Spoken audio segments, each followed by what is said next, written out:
How does IOP affect angle closure glaucoma?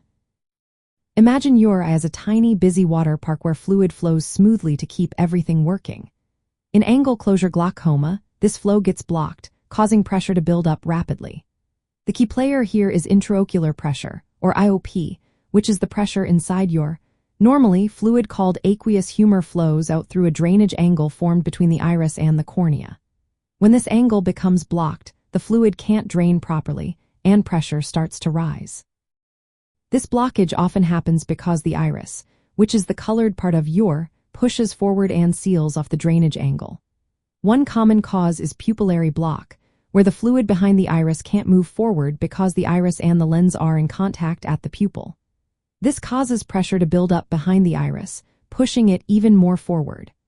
As the iris moves closer to the cornea, it blocks the drainage angle, preventing fluid from leaving the eye. When this happens suddenly, IOP can spike above 40 millimeters of mercury, which is very high and considered an emergency.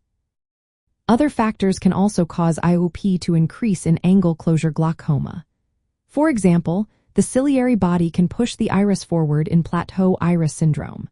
Swelling of the lens or inflammation inside the eye can also displace the iris, narrowing or closing the drainage angle. No matter the cause, when the angle closes, the fluid can't drain and pressure rises. High IOP damages the optic nerve, which is the nerve that carries visual signals from your eye to your brain.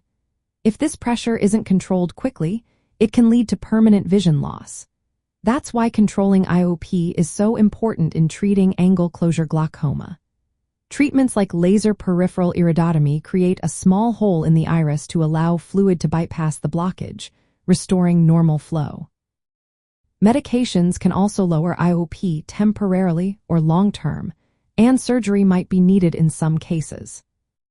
In essence, elevated IOP in angle closure glaucoma is caused by the blockage of fluid drainage due to anatomical changes or other factors that push the iris forward.